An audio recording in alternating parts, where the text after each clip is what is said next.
Welcome back to the Wargrove Well. In today's video, we're going to be talking about how to start collecting or generally get into building and collecting a Lumineth Realm Lords army. So to start, Lumineth currently does not have a start collecting box, which really sucks. It kind of increases their price a little bit since there's no discounted box. As of December 2021, there is the Venari Shining Host Battle Force box, but this is a limited time print. So in the future, it might be difficult to get your hands on this box, or it might not be much of a discount if you do find it. But if you do find this box, it is a generally good value. I would say there's only 1.5 bad units in the box. The Banner Blade and then the Dawn Riders are kind of subpar, but for the most part, it's a good Battle Force box. But anyway, if you're starting to look at Lumineth Realm Lords, the first thing you should do is look at the core units you are required to field. And this is basically anything that is battle line. I have made a Lumineth Realm Lords battle line video, so if you don't know much about any of these units, please go watch that video. I'll link it in the description. But your battle line is Venari Wardens, Venari Sentinels, Alarith Stone Guard, Venari Dawn Riders, Venari Blade Lords, and then Hurricana Windchargers. The ones with stars have certain conditions. I've put those conditions underneath the Battle Force box. And if you are thinking about building a full Lumineth army, you'll need 2,000 points. And at that point value, you're going to need 3 different units of battle line. That can be 3 separate units of wardens, or 2 units of wardens and a sentinel, or whatever combination, as long as the conditions for that battle line are met. After picking your battle line, it is then time to decide how you want to flex your army. You can kind of flex it through your sub-faction choice and the other units that you choose to collect. In the next couple slides, I'm going to be doing a very, very quick and brief overview of all the sub-factions.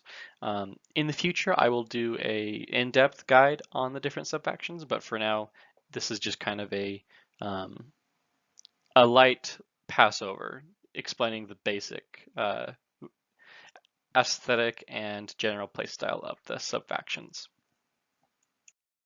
So first up is Geometrica. They are a heavy tank sub-faction that focuses on Alarith units. So that's like your Stone Guard, your big mountain cows, and all of that type of units. That doesn't mean that they're the only units that you'll be able to field, but generally speaking, this sub-faction benefits those Alarith units the most. This is kind of your tanky, slow, a little bit more elite sub-faction. Next up is Syar.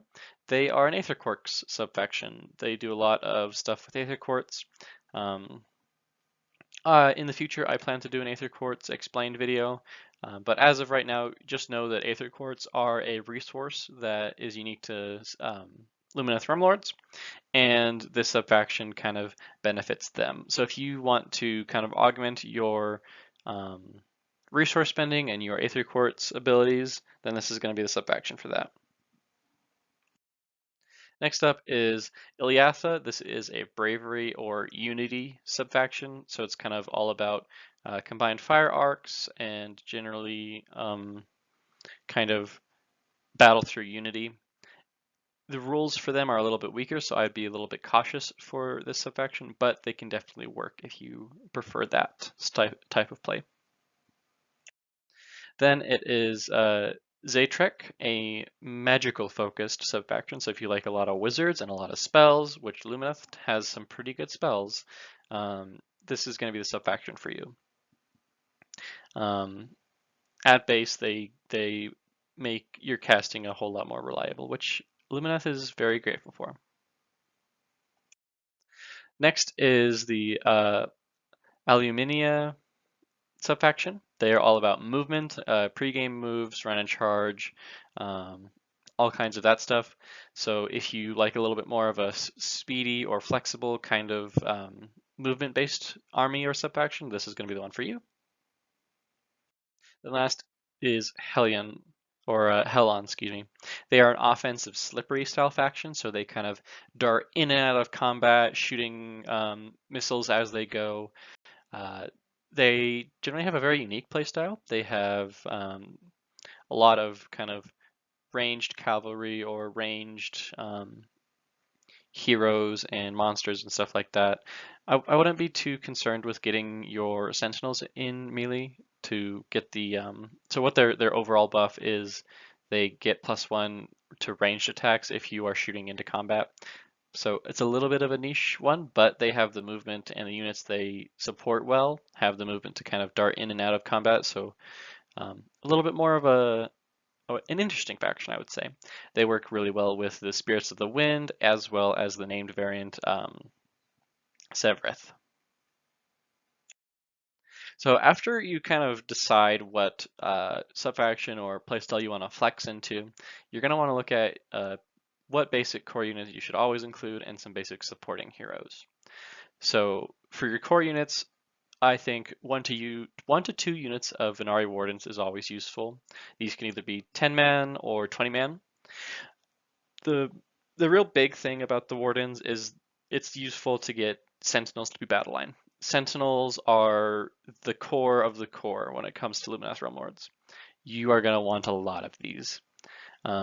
Generally speaking, most lists have 2 units of Sentinels, either at 20 or 30 models per unit. So you're going to want a lot of Sentinels. Now this is not a hard number. If you just want a unit of 10 Sentinels to plank away at certain units, you definitely can.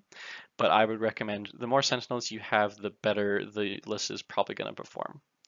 And then depending on what subfaction you chose, you can pick up one of the subfaction specific battle lines. Just remember, at a full 2,000 points, you're going to need at least 3. So if you have 1 unit of Venari Wardens, you can have another unit of Sentinels, so you'd have 2, and then you can pick up one of the other subfaction specific ones, or you can have another unit of Wardens, just like a 10-man to fulfill your battle line requirement. Next, heroes. Heroes are very important for Lumineth. They definitely need their supporting heroes to kind of help buff them up.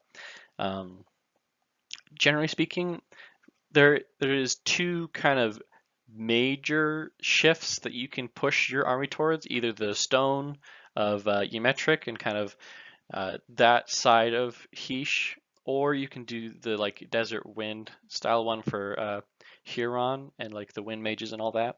So I've listed the 3 kind of main heroes or characters for those 2 playstyles and subfactions. Starting with Geometrica, the Stone Mage from Geometrica is really powerful. Definitely consider if you're wanting to flex that way. And then there's the Spirit of the Mountain and the named Spirit of the Mountain. Good behemoths and monsters if you want to go into a little bit more monster mash. If you're more interested in Huron and kind of the darting in and out of combat and kind of shooting as you go, the Wind Mage is good, Severeth is very powerful, and then the Spirits of the Wind.